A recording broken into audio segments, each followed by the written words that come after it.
বন্ধুরা, fried rice রান্না করে নিলাম। ফ্রাইড রাইসের সাথে আছে অনেক কিছু আয়োজনে।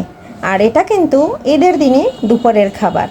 আর কাছে এবং দূরে দেশ ও দেশের বাহির থেকে যারা আমার ভিডিও সবসময় দেখে এবং সুন্দর সুন্দর কমেন্ট করে, অনেক অনেক ভালোবাসা দেয়, তাদের জন্য রয়েছে মন থেকে অফুরন্ত ভালোবাসা আর অনেক অনেক শুভকামনা।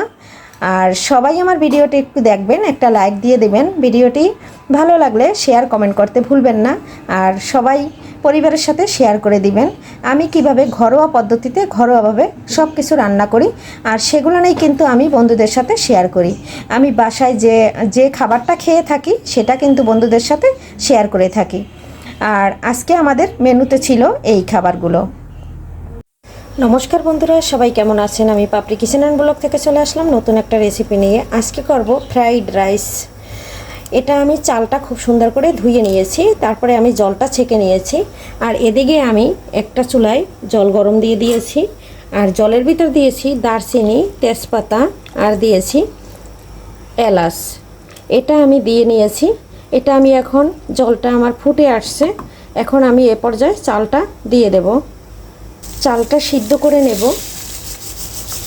80% সিদ্ধ করে নিয়ে কিন্তু আমি ফ্রাইড রাইসটা রান্না করব। চালটা কিন্তু আমি সম্পূর্ণ দিয়ে দিলাম। বন্ধুরা, রাইসটা কিন্তু আমার সিদ্ধ হয়ে গেছে, এখন আমি জলটা ছেঁকে নিচ্ছি। বন্ধুরা, রাইসটা কিন্তু আমি খুব সুন্দর করে ছেঁকে নিয়েছি। আর এখানে কিন্তু ভাতটা আমার 80% সিদ্ধ হয়ে গেছে আর একদম ঝরঝরা আছে। বন্ধুরা, ফ্রাইড রাইসের ভাতটা কিন্তু আমার একদম ঝরঝরা। তবে আমি কোন পদ্ধতির রান্না করেছি বন্ধুরা, তা তো সবাই মোটামুটি একটু যদি ভিডিওটি ফুল দেখে নাও, যদি একটু স্কিপ না করো তাহলে বোঝা যাবে।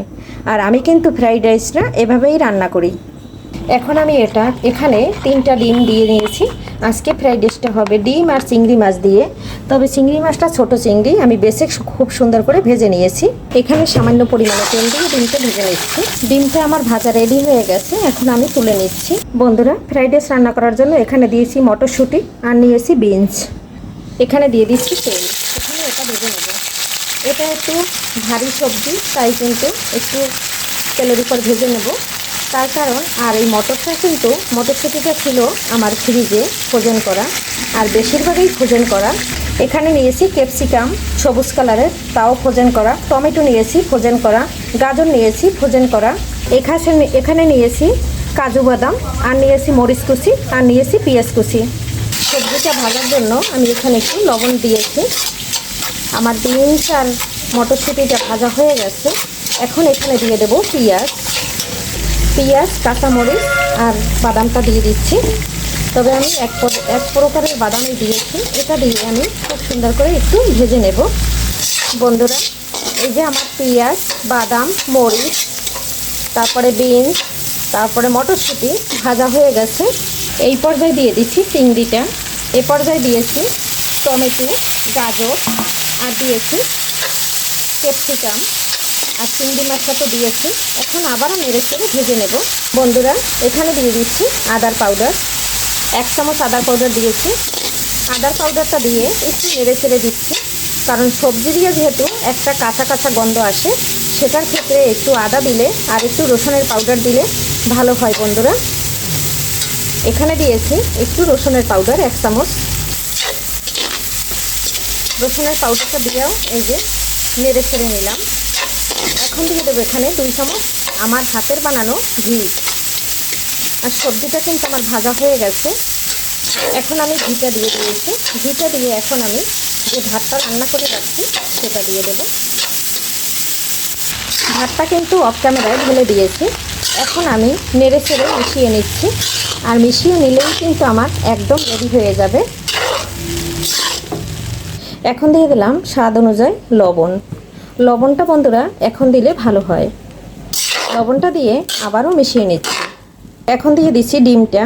বন্ধুরা, এটা কিন্তু আমার ফ্রিজে ছিল টমেটো সস, সেটা একটু দিয়ে দিয়েছি, তখন দিতে মনে ছিল না। দিয়ে দিচ্ছি 1 চামচ সয়া সসটা দিতেও মনে ছিল না, এখন দিয়ে দিলাম। সয়া সস আর টমেটো সসটা আমি খুব সুন্দর করে মিশিয়ে নিচ্ছি। এখন আমি একটু ফাঁকা করে দিলাম যাতে হিটটা একটু লাগে, তাহলে মিশাইতে সুবিধা হবে। যেহেতু টমেটো দিয়েছি, টমেটো সস না দিলেও হয়তো, কিন্তু একটু খেতে ভালো লাগে বন্ধুরা, তাই কিন্তু এই পর্যায়ে দিয়ে দিয়েছি। আর সয়া সসটা দিলে খুব সুন্দর একটু চাইনিজ ফ্লেভার আসে, খেতে দারুণ লাগে। আর আমার ফ্রাইড রাইস কিন্তু বন্ধুরা একদম রেডি হয়ে গেছে। ডিম দিয়ে খুব সুন্দর করে মিলিয়ে নিয়েছি, সাথে আছে চিংড়ি মাছ। আর এটা খাবো আমরা, থাকছে চিকেন ফ্রাই, থাকছে মাছের চপ, থাকছে মাংস। বন্ধুরা ফ্রাইড রাইসটা একদম রেডি হয়ে গেছে, এখন কিন্তু নামিয়ে নেওয়ার পালা। আর ধনে পাতা কিন্তু বাসায় নাই বন্ধুরা, তোমাদের কাছে থাকলে দিয়ে দিতে পারবে, তাহলে কিন্তু আরও খুব সুন্দর একটা ফ্লেভার আসবে। আজকের ভিডিও বন্ধুরা এখানেই রাখছি, পরবর্তীতে দেখা হবে নতুন কোনো রেসিপি নিয়ে। এ পর্যন্ত সবাই ভালো থাকো, সুস্থ থাকো। সবাইকে আগামী ভিডিও দেখার আমন্ত্রণ জানিয়ে এখান থেকে বিদায় নিচ্ছি। Bye bye.